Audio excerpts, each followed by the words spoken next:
Bonsoir et bienvenue à toutes et à tous sur Qui vous connecte info, votre source fiable d'informations pour suivre l'actualité de la RDC et de la région des Grands Lacs. Aujourd'hui, 19 février 2026, nous revenons sur une révélation majeure qui pourrait bouleverser l'équilibre géopolitique et sécuritaire de l'Est de la République démocratique du Congo. Selon des documents obtenus par Reuters, le gouvernement congolais a proposé aux États-Unis l'accès à la mine de Rubaya, un site stratégique de coltan et tantale, malgré le fait que ce site reste sous le contrôle de la rébellion M23. Cette décision illustre à la fois les enjeux économiques, sécuritaires et diplomatiques de la RDC dans le contexte actuel. En ce 19 février 2026, la RDC confirme ainsi sa volonté d'attirer des investissements étrangers dans ses mines stratégiques, en particulier dans des zones qui restent marquées par le conflit. La mine de Rubaya, située dans le Nord Kivu, est l'un des plus riches gisements mondiaux de coltan métal dont le tantale est extrait et utilisé dans les semi-conducteurs, l'aérospatiale, les télécommunications et l'industrie technologique en général. Les documents consultés par Reuters montrent que la proposition de Rubaya a été présentée à Washington dans le cadre d'un partenariat stratégique conclu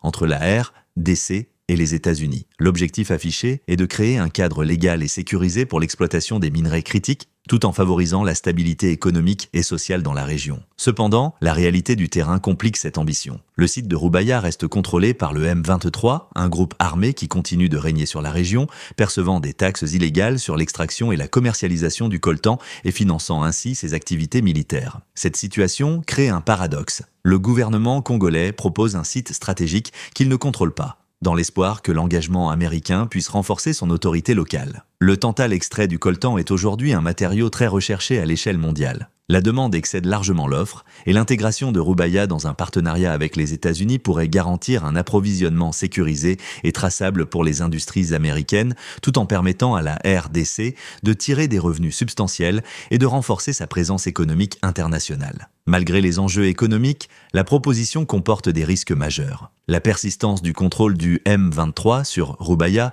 rend toute exploitation industrielle dépendante de la stabilisation sécuritaire de la zone. Les analystes estiment que la démarche du gouvernement pourrait entraîner une militarisation accrue, voire une escalade des tensions si le groupe armé perçoit cette initiative comme une provocation. Du côté du M23, la réaction est claire. Le groupe affirme que son objectif n'est pas le contrôle des mines, mais la protection et la libération de certaines communautés. Cette position rend toute initiative d'exploitation minière sur Rubaya complexe et politiquement sensible. Les responsables du mouvement ont critiqué le cadre de coopération proposé, le qualifiant d'irréaliste tant que la situation sécuritaire reste instable. Sur le plan juridique, les titres miniers de Rubaya sont détenus par des acteurs privés, ce qui ajoute une couche de complexité à l'opération. Tout différent futur pourrait mettre en lumière les limites du contrôle du gouvernement central sur les ressources stratégiques du pays, un enjeu crucial pour la crédibilité de l'État congolais. Au-delà de Rubaya, la RDC propose aux investisseurs américains d'autres sites clés, notamment le gisement de lithium de Manono, le complexe cuivre-cobalt de Chemaf dans le Haut-Katanga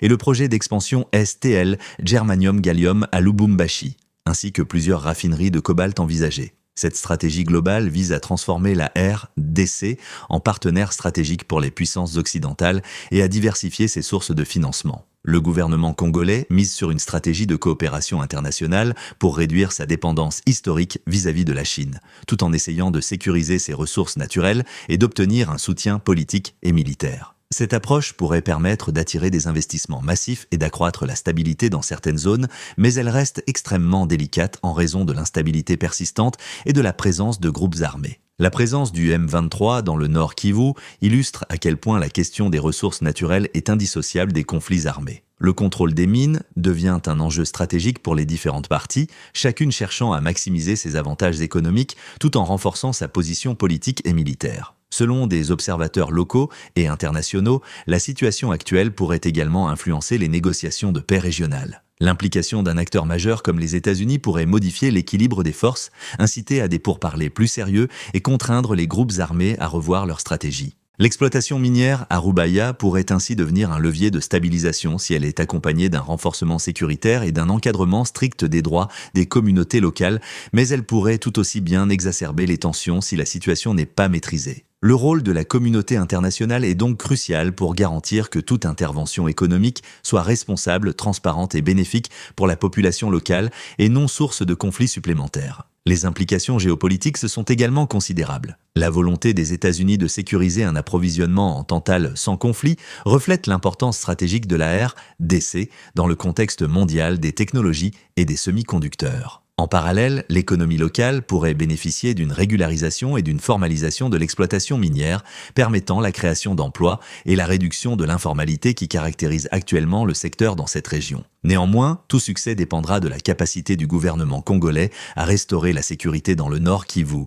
à négocier avec les groupes armés et à assurer la transparence des opérations minérales, condition sine qua non pour attirer et maintenir les investissements étrangers. Cette initiative met également en lumière les défis auxquels est confrontée la RDC. Contrôler son territoire, sécuriser ses ressources et intégrer l'économie globale tout en gérant des conflits internes persistants. Enfin, la démarche de Kinshasa montre une volonté stratégique d'utiliser ses ressources naturelles comme outil diplomatique et levier de négociation pour renforcer la position du pays sur la scène internationale. En ce 19 février 2026, l'inclusion de la mine de Rubaya dans le partenariat stratégique avec les États-Unis illustre le croisement complexe entre ressources naturelles, conflits armés et diplomatie internationale. La RDC mise sur cette initiative pour attirer des investissements et renforcer sa sécurité, mais le contrôle du M23 et la situation sécuritaire fragile rendent le processus extrêmement sensible. Les prochains mois seront déterminants pour savoir si cette démarche permettra de stabiliser la région ou si elle risque d'aggraver les tensions dans l'est du pays. Kivu Connect Info continuera de suivre cette actualité de près pour vous tenir informé des développements et des enjeux majeurs de cette zone stratégique.